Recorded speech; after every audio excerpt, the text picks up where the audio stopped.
Welcome to the expected questions for NEET UG analysis. तो हम on the channel GK Objective Biology we will discuss set number 5. So let's begin. 101. The eyes of the potato tuber are. अब देखो eyes जो निकलती है potato के अंदर से, तो वो तुम्हारी टाइप तो है बड्स की, but which of the following is correct. तो देखो आईज ऑफ द पोटैटो होती है तुम्हारी एक्सिलरी बड्स। अगर आप एनसीईआरटी में हालांकि एग्जैक्ट लाइन नहीं लिखी है कि the eyes of the potato are axillary but they have explained in chapter number 5 जहाँ मॉर्फोलॉजी ऑफ प्लांट्स की बात है, और एक तुम्हारा क्लास 12th में चैप्टर नंबर 1 में वहाँ एक बना रखा है पोटैटो का डायग्राम, उसमें दिखा रखा है बड। ठीक है जी, तो ये तुम्हारा आता है eyes of potato tuber are axillary bud. ठीक है जी, रूट बड नहीं होगा क्योंकि तुम्हें पता है कि potato is a modified steam. ठीक है जी, वो स्टीम है, तो स्टीम के अंदर से निकली हुई है एक्सिलरी बड। ठीक है, axillary bud is the correct answer for this option. अच्छा जी, 102. Organisms called methanogens are most abundant in a. देखो मिथानोजेंस की बात करें तो ये कौन है, मीथेन प्रोड्यूसिंग बैक्टीरिया। तो मीथेन प्रोड्यूसिंग बैक्टीरिया जो सबसे ज़्यादा है अकॉर्डिंग टू एनसीईआरटी ये तुम्हारा है कैटल यार्ड। ठीक है जी, कैटल यार्ड में इसका सबसे ज़्यादा ये तुम्हारी गाय भैंस इनके रूमिनेंट स्टोमक। ठीक है जी, तो उसमें ये सबसे ज़्यादा होते हैं और कैटल यार्ड में सबसे ज़्यादा होते हैं। 103 पे आ जाओ। 103 में कह रहे हैं कि विच one of the following has the highest number of species in nature. देखो चैप्टर 4 किंगडम एनिमेलिया में हमने एर्थ्रोपोडा में पढ़ा था कि इंसेक्ट की सबसे ज़्यादा होती है, तो सीधा सीधा आंसर तुम्हारा इंसेक्ट का है। और एक बायोडाइवर्सिटी वाले चैप्टर में गोल गोल सर्कल के डायग्राम दे रखे हैं, उसमें इंसेक्ट वाला फ्रैक्शन देखोगे तो सबसे ज़्यादा। तो इन दो जगह से आप कह सकते हो कि इंसेक्ट इज द हाईएस्ट। 103 का ऑप्शन नंबर 3 करेक्ट हो गया। 104 आर्चिगोनियोफोर इज प्रेजेंट इन। देखो भैया आर्चिगोनियोफोर का डायरेक्ट तुम्हें डायग्राम दिया हुआ है मार्केंसिया का। ठीक है जी, मार्केंसिया का डायग्राम तुम्हें दिया हुआ है एनसीईआरटी में। इसमें आर्चिगोनियोफोर फीमेल का है और एंथेरिडियोफोर तुम्हारा मेल का है। तो क्लियर कट है, कोई कन्फ्यूजन नहीं, वेरी सिंपल क्वेश्चन। दिक्कत उन क्वेश्चनों में है जो कि लाइनों के बीच से निकाले गए हैं, जो कि एग्जाम्पल निकाले गए हैं, वहाँ दिक्कत है। ये क्वेश्चन क्लियर कट कह सकते हो, देयर इज नो कन्फ्यूजन। जहाँ अभी आएंगे और क्वेश्चन तुम्हें पता लगेगा, जो लाइनों के बीच बीच से निकल के आते हैं ना, वहाँ दिक्कत होती है। और ये तो ये है कि भाई सुपरफिशियल क्वेश्चन है, फटाफट लगाते चलो। अब आगे चलते हैं। 105 compared with the gametophyte of the bryophyte, the gametophyte of the vascular plant tend to be। देखो जो तुम्हारा गैमेटोफाइट है ये क्या होता है, इससे तुम्हारा बनता है गैमेट्स। ठीक है जी, तो ब्रायोफाइट के अंदर क्या है कि गैमेटोफाइट उसके अंदर मेन प्लांट बॉडी होती है, तो मेन प्लांट बॉडी होने के कारण इनका साइज होता है थोड़ा सा बड़ा। जैसे जैसे हम हायर ग्रुप की तरफ मूव करेंगे द गैमेटोफाइट का साइज जो है कम हो जाएगा। ठीक है जी, उसका साइज कम होगा और स्मॉलर सेक्स ऑर्गन्स भी तुम्हारे पॉलन ग्रेन्स ओव्यूल्स, ठीक है जी, इनका साइज छोटा होता चला जाएगा जो सेक्स ऑर्गन्स हैं। तो smaller and to have smaller sex organs, ये इसका करेक्ट है, ये छोटे होते जाते हैं। तो ये भी एक तरीके से थोड़ा सा दिमाग लगाने की ज़रूरत इसमें है, क्योंकि ये डायरेक्ट नहीं पूछा, ये थोड़ा सा घुमा के पूछा हुआ है। 106 पे जाओ। The gametophyte is not an independent free living generation in. देखो टेरिडोफाइट और ब्रायोफाइट इन दोनों के अंदर तुम्हारा गैमेटोफाइट होता है, और ब्रायोफाइट के अंदर तो टोटली इंडिपेंडेंट है और टेरिडोफाइट के अंदर पार्शली इंडिपेंडेंट है।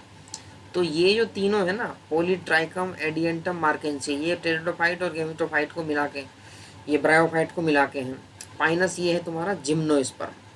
ठीक है, जिम्नोस्पर्म में क्या है कि इंडिपेंडेंट होता ही नहीं, टोटली डिपेंडेंट होता है, तो नॉट एन इंडिपेंडेंट। ठीक है जी, पाइनस हो गया सीधा, ये भी क्वेश्चन सीधा है, कोई ज़्यादा ट्विस्ट नहीं है इसके अंदर। 107 पे आ जाओ। Important site for the formation of glycoprotein and glycolipid. देखो बहुत सिंपल क्वेश्चन है, ग्लाइकोप्रोटीन ग्लाइकोलिपिड गोल्जी अपरेटस। ठीक है, सिंपल क्वेश्चन है, सुपरफिशियल क्वेश्चन है, इजीली हो जाएगा। Peptide synthesis inside the cells takes place in. अरे भैया पेप्टाइड सिंथेसिस का पूछा है, कहाँ होता है? राइबोसोम पे। तो राइबोसोम लगा दो, सीधा आंसर। सिंपल क्वेश्चन है, कोई ज़्यादा कन्फ्यूजन नहीं। बट इस टाइप के क्वेश्चन बहुत ही इजीली सॉल्व किए जा सकते हैं, और जस्ट एक रीडिंग अगर एनसीईआरटी करिए तो इस टाइप के क्वेश्चन बड़े आसानी से हो जाएंगे। 109 कह रहे हैं in eubacteria a cellular component that resembles eukaryotic cell is. देखो सेल वॉल किससे पूछ रहा है? Cellular component eukaryotic cell, cell wall तो होती नहीं, गया ऑप्शन। न्यूक्लियस, इसके अंदर न्यूक्लियस में क्या है कि बैक्टीरिया के अंदर न्यूक्लियस प्रॉपर नहीं है, मेम्ब्रेन बाउंड नहीं है, डबल न्यूक्लियस होती है यूकैरियोट के अंदर। राइबोसोम्स इनके अलग हैं, उनके अलग हैं, तुमने पढ़ा था ना 80s 70s, तो उस टाइप से यहाँ अलग हो जाएगा, सेवेडबर्ग यूनिट्स। लेकिन प्लाज्मा मेम्ब्रेन में सिमिलरिटी है, तुम्हारा करेक्ट ऑप्शन हो जाएगा प्लाज्मा मेम्ब्रेन। अच्छा जी, अगले पे आ जाओ। Mutations can be induced with very simple question. भैया गामा रेस से म्यूटेशन होती है, इसमें तो कुछ सोचना ही नहीं है इस क्वेश्चन में, बहुत सिंपल क्वेश्चन है। उसके बाद 111 पे आ जाते हैं जी, क्या कह रहा है?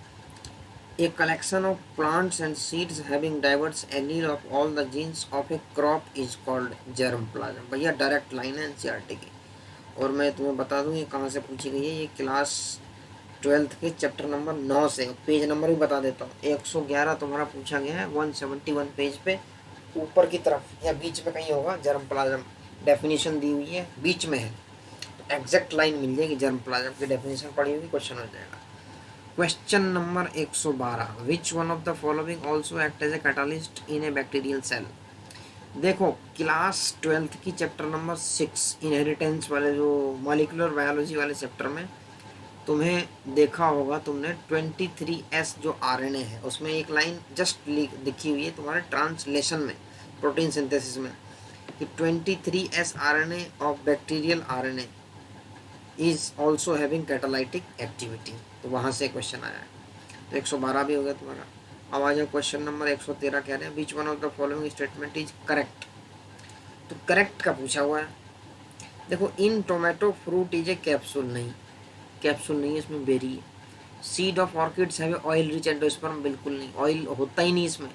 एंडोस्पर्म, इस वाले में ऑयल रिच एंडोस्पर्म नहीं है। Placentation in primrose is basal, basal नहीं है भैया, ये एग्जाम्पल रटने की बात है। ये क्वेश्चन थोड़ा सा टफ है, फ्री सेंट्रल होता है प्राइमोस में, ये अगर तुमने एग्जाम्पल वाइज रट्टा मार रखा तो भी सही है। Flower of tulip is a modified छोटी है, करेक्ट है। ये तो भैया ये क्वेश्चन है डिफिकल्ट, इसमें तुम तुक्का नहीं मार सकते, अगर तुम्हें याद है तो होगा, नहीं तो ये नहीं होगा, इसमें कोई कंसेप्ट भी काम नहीं आएगा। Only totally fact based question अगर याद है तभी होगा, नहीं तो नहीं होगा। तुक्का मार सकते हो लेकिन सही और ना सही की कोई गारंटी नहीं। नाइट्रीफाइंग बैक्टीरिया, देखो कॉन्सेप्ट बेस्ड क्वेश्चन है, तो नाइट्रीफाइंग, ठीक है जी, ऑक्सीडाइज अमोनिया टू नाइट्रेट्स, ये question class 11th chapter number 12 से पूछा गया है, जिसमें तुम्हारा नाइट्रोजन मेटाबॉलिज्म वाला सिंपल क्वेश्चन से बड़े इजीली हो रहे हैं, कोई दिक्कत नहीं है इनमें। The function of leg haemoglobin in the root nodules of legume is, oxygen removal का इसका काम है। तो ये क्वेश्चन भी सिंपल ही है, अगर आपने जस्ट एक बार रीड किया बड़ा आसानी से हो जाएगा। Which one of the following element in plant is not remobilized, ये क्वेश्चन है भैया टफ। ये टफ इसलिए है क्योंकि इसमें तुम्हें याद रखना है कि कौन सा मोबिलाइज होगा और कौन सा मोबिलाइज नहीं होगा, एनसीईआरटी में डायरेक्ट मेंशन है। देखो जो एलिमेंट प्लांट के स्ट्रक्चरल कंपोनेंट में जाएंगे, जैसे कि सेल वॉल या फिर स्केलेटल टाइप का जो स्ट्रक्चर होता है उसमें साइटोस्केलेटल, उसके जो भी एलिमेंट हैं वो तुम्हारे कभी भी मोबिलाइज्ड नहीं, रीमोबिलाइज नहीं होंगे, जहाँ वो टिकेंगे वहीं टिक जाएंगे, हिलेंगे नहीं अपनी जगह से। दो ही एलिमेंट है ऐसे, एक सल्फर, एक तुम्हारा है ये कैल्शियम।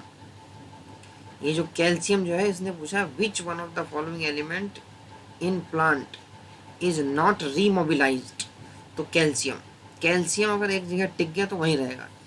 बाकी जितने भी हैं तुम्हारे सल्फर, फास्फोरस, पोटेशियम, ये क्या होता है कि जो जैसे ओल्ड लीव्स के अंदर एलिमेंट ऑलरेडी होते हैं और न्यू लीव्स, अब क्या है कि ये ओल्ड वाले जो हैं ये ट्रांसफर हो जाते हैं न्यू पे, तो मतलब यंग लीव्स में इनके सिम्टम्स पहले दिखेंगे, किसके, जो कि रीमोबिलाइज्ड नहीं होते, तो सीधा सिम्टम यंग लीव्स में दिखेगा।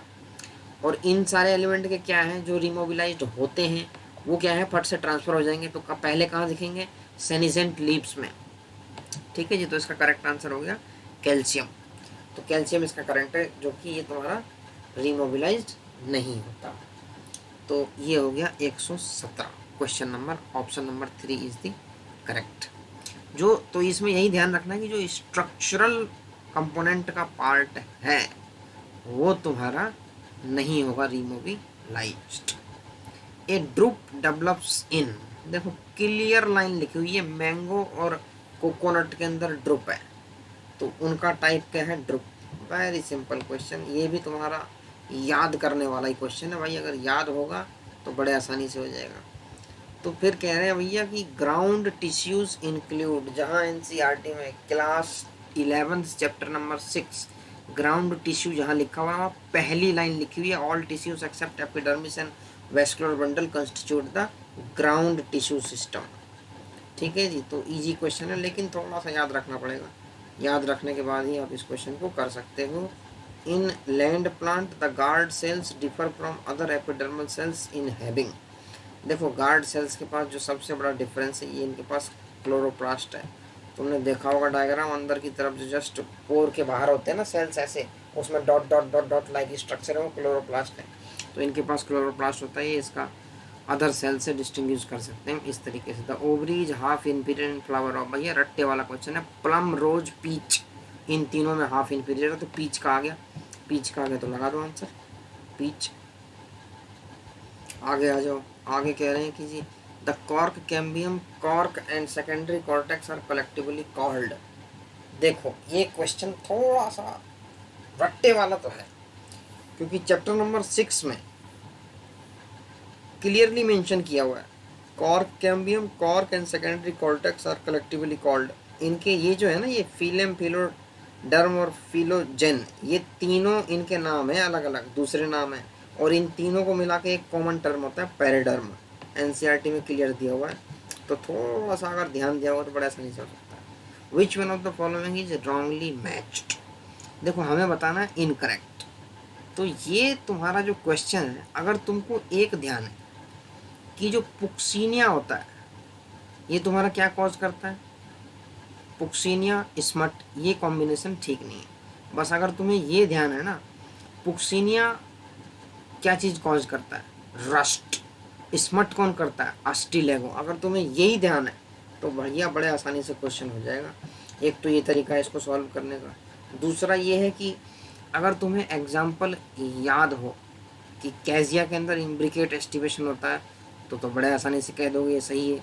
रूट प्रेशर घटेशन, ये देखो बहुत ही मतलब कॉन्सेप्ट है कि मतलब रूट प्रेशर क्यों होता है, घटेशन से होता है, liquid loss of the water at the morning time, देखा होगा तुमने। रूट के अंदर एक्सार्च प्रोटोजाइलम होता है, ये भी लगभग याद रह जाएगा। तो किसी भी तरीके से एलिमिनेट करके भी कर सकते हो, और अगर डायरेक्ट याद है तो हो जाएगा तुम्हारा। आ जाओ, फ्लावर्स आर जाइगोमॉर्फिक इन, ये तो भैया रट्टे वाला क्वेश्चन है।